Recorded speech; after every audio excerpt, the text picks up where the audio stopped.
Hai, Assalamualaikum. Salam sejahtera. Saya Cikgu Mira akan mengajar anda RBT tingkatan 3 pada hari ini. Jadi, adakah anda sudah bersedia? Adakah anda sudah bersedia? Sambil-sambil tu, jangan lupa buka buku teks. Kita nak belajar tajuk bab 1 pada hari ini iaitu reka bentuk mekatronik. Okey, anda dah bersedia dengan buku teks anda? Okey, kalau anda dah bersedia dengan buku teks anda, sila buka buku teks anda bab 1. Sambil-sambil tu anda dengar, saya punya penerangan mengenai bab 1. Okey, ini adalah reka bentuk mekatronik yang anda perlu pelajari pada hari ini. Okey, reka bentuk mekatronik. Apa yang dimaksudkan dengan reka bentuk mekatronik? Reka bentuk mekatronik maksudnya produk ataupun sistem gabungan ilmu elektrik, mekanikal, elektronik, kawalan dan pengatur caraan untuk mencapai tujuan yang dikehendaki. Dapat sesuatu? Kita ulang semula. Gabungan ataupun produk yang menggabungkan sistem elektrik, mekanikal, elektronik, kawalan dan pengatur caraan untuk mencapai tujuan yang dikehendaki. Maksudnya kita nak buat sesuatu produk tu kita kena ada tujuan kita untuk buat sesuatu kan. Jadi apa pula sistem mekanikal tu? Okey, sistem mekanikal saya tengah buat video untuk student. So on je live ni. Oh ya ke? Tak apa, boleh je. Oh. Tapi nak dengar je boleh lah. Okey, sambung lagi Sistem mekanikal pula ialah gabungan komponen mekanikal menjadikan produk tu berputar ataupun bergerak. Okey, bergerak, diulang lagi sekali. Gabungan komponen mekanikal menjadi produk yang berputar ataupun bergerak. Anda dapat sesuatu? Okey, apa pula sistem elektrik?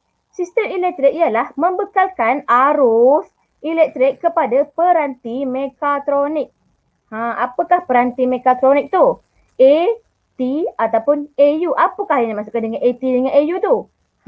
AT tu ialah arus terus. Anda dah belajar di tingkatan 2. Okey? AU ialah arus ulang alik. Okey, boleh buka buku teks tingkatan 2 dulu. Sistem elektronik pula. Sistem elektronik ialah susunan dan gabungan ataupun sambungan komponen elektronik dalam litar. Okey? Sistem elektronik tu ialah komponen-komponen kecil-kecil dalam elektronik tu. Contoh komputer, iPhone. Korang suka iPhone kan? Okey, last sekali ialah sistem kawalan dan pengatur caraan. Apakah yang dimaksudkan dengan sistem kawalan dan pengatur caraan? Maksud dia ialah mengawal ataupun memberikan arahan tindakan agar produk berfungsi secara automatik. Itulah dimasukkan dengan sistem kawalan ataupun pengatur caraan. Okey, anda dapat sesuatu? Boleh tanya soalan dekat komen. Okey, sambung lagi. Contoh reka bentuk produk mekatronik di dalam kehidupan seharian. Anda pernah tengok palang automatik? Contoh kalau anda pergi dekat Ion, dekat Tesco, jalan masuk tu dia ada palang kan? Itulah dinamakan palang automatik. Yang kedua ialah mesin fotokopi ataupun mesin fotostat. Anda nak fotostat IC ke, kerja rumah ke, apa-apa semua latihan kan, anda pergi dekat mesin fotokopi.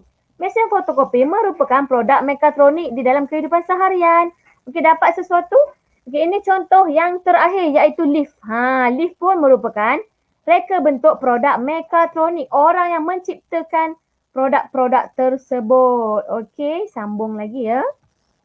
Apakah sejarah perkembangan revolusi industri dalam RBT? Siapa-siapa yang ambil RBT boleh join Perkembangan revolusi ada 4. Yang pertama, revolusi industri 1.0 iaitu menggunakan reka bentuk mekanikal menggantikan tenaga manusia. Okey, anda boleh lihat tenaga-tenaga manusia sekarang ni banyak dikurangkan dan digantikan dengan robot ataupun mesin. Betul ataupun tidak? Itu adalah revolusi industri yang pertama 1.0. Kemudian ditambah baik lagi dengan revolusi industri yang kedua iaitu 2.0 ataupun 2.0. Bahasa gaming 2.0 kan? Betul tak? Okey, apakah yang ada dekat dalam revolusi industri 2.0 ni? Iaitu penemuan tenaga elektrik yang menghasilkan produk dalam kuantiti yang lebih besar dan cepat. Yang ni pun sama juga. Contohlah kilang tu dia mengeluarkan produk menggunakan mesin. Jadi cepat. Produk tu cepat keluar dan kuantiti dia pun besar. Okey, dapat sesuatu. Yang ketiga, revolusi industri 3.0 iaitu manusia dah mula lebih cerdik lagi mencipta penggunaan reka bentuk elektronik bagi menghasilkan reka bentuk mekatronik iaitu gabungan mekanikal dengan elektronik tadi. Jadi menggunakan reka bentuk elektronik tadi untuk menghasilkan produk. Okey. Yang terakhir, yang ni sekarang ni dunia zaman sekarang ni. Gabungan kepada mekatronik bersama internet, data raya, perkomputeran awam bagi membentuk sistem pengeluaran pintar. Contohlah kan, contoh korang suka main Mobile Legends, suka main PUBG, suka main apa lagi?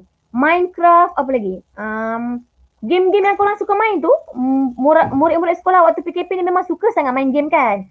Itulah adalah sistem gabungan antara data, elektrik, internet, perkomputeran awam dan sistem-sistem untuk pengeluaran pintar. Itu adalah revolusi industri 4.0. Betul tak? Betul tak? Betul tak korang suka main game kan? So yang tu revolusi perindustrian 4.0 maksudnya zaman sekarang ni. Dunia sekarang ni adalah revolusi industri 4.0. Okey, anda dapat sesuatu? Apakah kepentingan revolusi perindustrian 4.0? Apa kepentingan dia? Sejarah revolusi membantu dalam mempertingkatkan hasil negara dari segi pengeluaran. Apa yang dimaksudkan pengeluaran tu? Maksud pengeluaran tu ialah mengeluarkan sesuatu produk yang berkualiti tinggi dan sistem-sistem yang berkualiti berbanding dulu. Contoh sekarang dengan dulu nak keluar duit dekat bank macam mana? Dulu nak keluar duit dekat bank kena pergi kat bank, isi borang, lepas tu baru beratur panjang-panjang pergi kat kaunter kan. Sekarang ni dah tak payah dah sebabnya anda kena cucuk saja duit menggunakan kad, betul tak?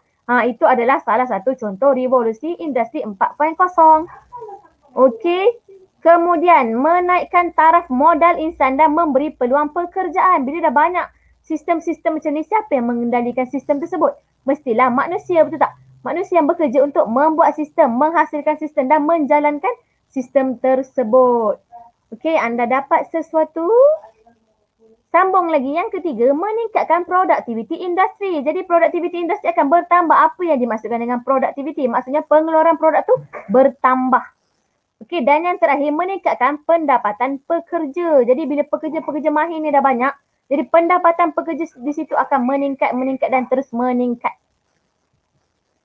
Okey, ini adalah 9 teras dalam revolusi industri yang anda kena tahu. Okey, contoh robot perautomotif. Lepas tu persepaduan sistem, internet, data raya, realiti terimbul. Yang ni anda setakat ambil tahu saja ya, okey. Pembuatan bahan tambahan, keselamatan cyber yang tu paling penting sekarang ni ada isu kan, keselamatan cyber dan pengkomputeran awam. Contoh, nak buat ujian untuk kerja ke interview ke apa kan, dari online saja. Sebab zaman PKP ni kan semua orang tak boleh bersemuka. Jadi online saja itu adalah salah satu cara untuk revolusi industri 4.0 ni menjalankan kerja dia.